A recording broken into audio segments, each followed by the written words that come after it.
అండి, welcome to Jyothish kitchen. ఈరోజు మన కిచెన్లోని రెసిపీ వచ్చేసి ములక్కాడలో మనము పనసగింజలు వేసి కర్రీ ప్రిపేర్ చేస్తామండి. ఈ కాంబినేషన్లో కర్రీ చాలా టేస్ట్ బాగుంటుంది. దట్టు మనకి అనేకమైన పోషకాలు వస్తాయండి. ఎందుకంటే పనసగింజల్లో చాలా పోషకాలు ఉన్నాయి. అలాగే ములక్కాడలో కూడా మనం తీసుకున్న ఈ రెండు ఇంగ్రీడియంట్స్ కూడా పోషకాలు అయితే చాలా మెండుగా ఉన్నాయండి. కూర కూడా టేస్ట్ బాగుంటుంది, చాలా బాగుంటుంది. అయితే ఇప్పుడు ప్రాసెస్లోకి వెళ్ళిపోదాం. ఇదిగోండి, ములక్కాడలో మనము పనసగింజలు వేసి వండడానికి నేను 2 ములక్కాడలు తీసుకున్నాను, 2 పచ్చిమిర్చి, టమాటా ఒకటే పెద్దది, ఉల్లిపాయలు 2. అలాగే ఇవి ఉడకబెట్టాలండి. పనసగింజలు ఉడకబెట్టిన తర్వాత ఆ పై పొట్టు ఉలిసేయాలన్నమాట. కొద్దిగా చింతపండు, ఒక నిమ్మకాయ, చిన్న నిమ్మకాయ సైజ్ అంతా చింతపండు నానబెట్టాను. ఇందులో చింతపండు టమాటా 2 వేస్తే బాగుంటుందండి. అయితే పనసపిక్కలు మనము ఉడకబెట్టి వలాలన్నమాట. ఇప్పుడు వలుద్దాం. ఇవి ఉడకబెడితే కుక్కర్లో ఉడకబెడితే 3 విజిల్స్కి మెత్తగా అయిపోతాయండి. ఈ విధంగా ఇది పై పొర ఇలా తీసేయాలన్నమాట. ఆ తర్వాత ఈ లోపల ఇంకో పొర ఉంది కదా ఎర్రది, ఇది కూడా తీసేయాలి. ఒకవేళ మీకు రావట్లేదంటే ఇలా చాకు సహాయంతో ఇలా అంటే వచ్చేస్తుందండి. ఎందుకంటే ఉడికిపోయింది కదా, మెత్తగానే ఉంటుంది. ఇలా చాకు సహాయంతో మనం కొలుసుకోవచ్చు. ఈ పైది ఇలా తీసేయచ్చు.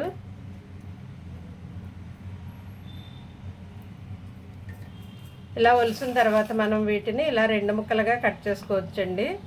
ఇలా 2 ముక్కలుగా కట్ చేస్తే కర్రీలో బాగుంటుంది, తినడానికి బాగుంటుంది. దీంట్లోకి ఉప్పు కారం వెళ్ళి ఇవి బాగుంటాయి అన్నమాట టేస్ట్.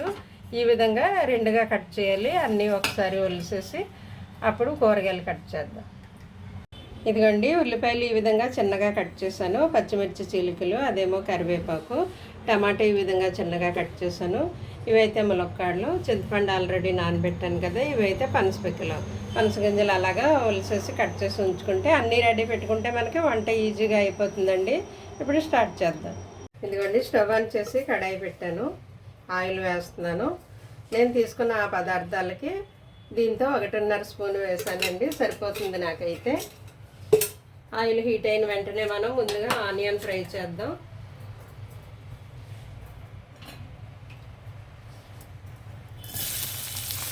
అన్నీ రెడీ పెట్టేసుకుంటేనండి వంట త్వరగా అయిపోతుంది అనమాట. అంటే మర్చిపోము, అన్నీ ఒకే చోట ఉంటాయి కదా, ఒకదాని తర్వాత ఒకటి ఏది వెయ్యాలి ఏంటి అనేది ఈజీగా వేసేస్తాం, మర్చిపోకుండా ఉంటాం. అన్నీ త్వరగా అయిపోతుంది అన్నీ అందుబాటులో పెట్టుకుంటే. ఉల్లిపాయలు కొద్దిగా వేగనిద్దామండి.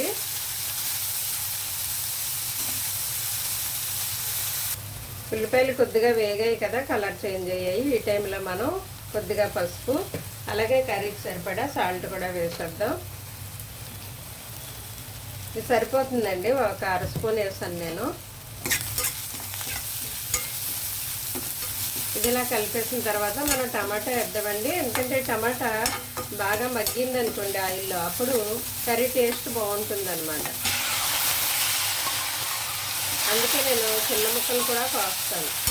చిన్నగా కట్ చేస్తే అది గ్రేవీలో కలిసిపోతుంది, తినేటప్పుడు వేరు పడేయకుండా తింటారు.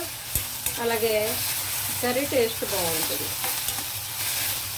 ఇది కొంచెం మగ్గాలి దగ్గరికంటే మనం ఇప్పుడు కారం వేసేద్దాం. కారం వేస్తే మగ్గుతుంది.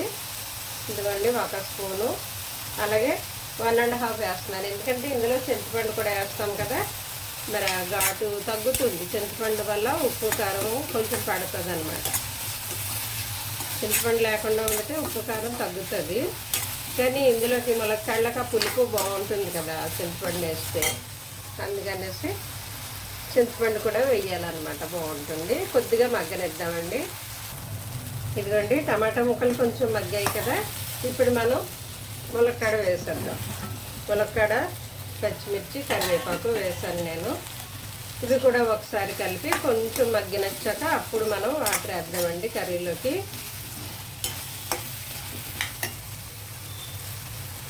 ఇదిగోండి, ములక్కాడలు వేసిన తర్వాత కొద్దిసేపు మగ్గింది.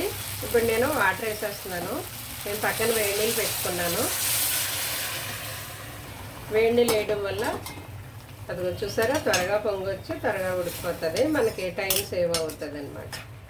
ఎక్కువసేపు కిచెన్లో నిలబడక్కర్లేకుండా ఈజీగా అయిపోతుంది. ఇది ఒక్క 2 నిమిషాలు పొంగొచ్చాక మనము ఆ పనసగింజలు వేసేద్దామండి ఇందులోను. ఇదిగోండి 2 నిమిషాలు ఉడికింది మన కర్రీ. ఇప్పుడు మనం పనసగింజలు యాడ్ చేద్దామండి. ఇది కూడా 2 నిమిషాలు ఉడికాక అప్పుడు చింతపండు వేద్దామండి. అయితే ఈ పనసగింజలలో ప్రోటీన్లు, ఫైబర్లు, విటమిన్లు చాలా ఉంటాయండి. ఖనిజాలు మరియు ఆరోగ్యానికి ఉపయోగపడే కొవ్వులు ఉంటాయట ఈ గింజల్లోనూ. ఇది రక్తహీనత తగ్గిస్తుందంట, జీర్ణక్రియ మెరుగుపరుస్తుందట, అలాగే యాంటీ డయాబెటిక్గా పనిచేస్తుందటండి. సో మరి పనసలు మనం తినేసి గింజలు పడేయకుండా ఈ విధంగా కర్రీ ప్రిపేర్ చేసుకుంటే ఆయా పోషకాలన్నీ మనం పొందుకుంటామండి. అయితే ఇది కొంచెం 2 నిమిషాలు ఉడికిన తర్వాత అప్పుడు చింతపండు యాడ్ చేద్దాం మనం. ఇదిగోండి మన ములక్కాడలు చక్కగా ఉడికాయి. ఇవి ఆల్రెడీ ఉడకబెట్టి వేసాం కదా పనసగింజలు. అయితే ఇప్పుడు ఉడికాయి కాబట్టి చింతపండు పులుపు వేద్దామండి. అయితే ఈ ములక్కాడలు కూడా మనకి vitamin A, vitamin E, vitamin C, vitamin B6, vitamin B12 ఉంటాయటండి. అది మనకి కళ్ళకి చాలా మంచిదటండి. ఎందుకంటే విటమిన్ ఏ ఎక్కువగా ఉంటుంది కదా. ఇందులో మంచి గుడ్ ప్రోటీన్ ఉంటుందట ములక్కాడలోను. అది మనకి హెల్ప్ చేస్తుందట. అలాగే ఫైబర్ కూడా ఎక్కువగా ఉంటుందండి. అలాగే ఇది రక్తాన్ని శుద్ధి చేస్తుందంట ములక్కాడ. బోన్స్ హెల్తీగా ఉండేటట్టు సహాయపడుతుందట. కాబట్టి ఆయా వంటల్లో మనము ములక్కాడ ఇంక్లూడ్ చేసుకుని తింటే ఆ బెనిఫిట్స్ అన్నీ మనకు వస్తాయండి. అంటే కొంతమంది సాంబార్లోనే వేస్తారు తప్ప మిగతా అప్పుడు ములక్కాడ వాడరు అన్నమాట.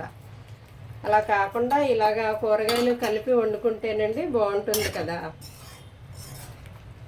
ములక్కాడలో మనకు చాలా చాలా ఉపయోగాలు ఉన్నాయండి. బోన్స్ హెల్తీగా ఉంటాయట, గుడ్ క్వాలిటీ ఆఫ్ ప్రోటీన్ ఉంటుందట, vitamin B12, minerals, iron, zinc ఇలాంటివన్నీ ఉంటాయటండి. ఇది మనకి యాంటీబయాటిక్గా కూడా పనిచేస్తుందట.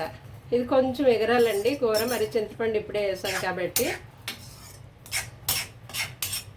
కొంచెం ఎగిరిన తర్వాత ఒక 5 మినిట్స్ అలాగా ఉడకనిచ్చేసి మనం ఆపేసి డిష్ అవుట్ చేసుకోవచ్చండి. ఇదిగోండి మన చింతపండు పులుపు వేసిన తర్వాత ఒక 5 నిమిషాలు ఉడికిందండి కూర, దగ్గర పడింది. అయితే ఈ టైంలో మనం కొద్దిగా జీరా ధనియా పౌడర్ వేద్దామండి. టేస్ట్ బాగుంటుంది. మనం ఇది వేయించి పొడి చేసాం కదా, అందువల్ల బాగుంటుంది. కొద్దిగా నేను కొత్తిమీర కూడా వేస్తున్నాను. కొత్తిమీర ఉంటే వేసుకోండి. అయితే ఈ టైంలో మీరు సాల్ట్ చూసుకోవాలన్నమాట. కూర దించే ముందు ఎప్పుడైనా ఉప్పు చూసుకోవాలండి. వడ్డించేటప్పుడు మరి తినేవాళ్ళు ఇబ్బంది పడకుండా మనం లాస్ట్లో దించే ముందే ఉప్పు చూసుకోవాలి. అయితే చింతపండు పులుపు వేసాను కాబట్టి ఉప్పు తగ్గుతుందని నాకు డౌట్గా ఉంది. నేను చూస్తాను ఇప్పుడు. కొంచెం ఉప్పు తగ్గిందండి నాకైతే. కొద్దిగా ఉప్పు వేస్తున్నాను. కొంచెం ఈ చింతపండు పులుపు వల్ల ఉప్పు తగ్గింది. అలాగే మీరు కూడా చూసుకోవాలన్నమాట. ప్రతి కూరను దించే ముందు, ఏ కూర అయినా దించే ముందు ఒకసారి సాల్ట్ చూసుకుంటే సరిపోతుందండి. ఇదిగోండి ఈ గ్రేవీ ఉండాలి కదా, మనకి కలుపుకోవడానికి ఈ గ్రేవీ ఉండాలి. ఓకే, ఇప్పుడు మనము అన్నీ వేయవలసినవి వేసేసాము. చక్కగా ఉడికిపోయింది. మన పనసగింజలు ములక్కాడ కర్రీ రెడీ అయిపోయింది. మనం ఆ స్టవ్ ఆపేసి డిష్ అవుట్ చేద్దామండి. ఇదిగోండి ఫైనల్గా వేడివేడిగా మన పనసగింజల ములక్కాడ కర్రీ రెడీ అయిపోయిందండి. ఇది టేస్ట్ అయితే చాలా బాగుంటుందండి. పోషకాలు కూడా మనకి చాలా మెండుగా ఉన్నాయి. మరి పనస తొనలు తినేసి గింజలు పడేయకుండా ఈ విధంగా మనము టేస్టీగా కర్రీ ప్రిపేర్ చేసుకోవచ్చండి. ఇది ములక్కాడలో వేయచ్చు, వంకాయలో వేయచ్చు, బంగాళదుంపలో వేయచ్చు, అరటికాయలో వేయచ్చు. నేను ఇదివరకు కూడా పెట్టానండి. బంగాళదుంపలో వేసి వీడియో పెట్టాను, అలాగే అరటికాయలు వేసి వీడియో పెట్టాను. అలాగే మనకి ములక్కాడలో కూడా చాలా పోషకాలు ఉన్నాయి కదండి. విటమిన్ ఏ ఎక్కువగా ఉండడం వల్ల కళ్ళు పొడిబారిపోకుండా, కళ్ళు మంటలు రాకుండా సహాయపడుతుందంట. మరి అనేకమైన పోషకాలు ఉన్నాయని మనం వంట చేస్తూ మాట్లాడుకున్నాం. మరిన్ని వెరైటీస్ మనం చూస్తూ ఉందామండి. హెల్తీగా మనం చేసుకుందాం. Thank you.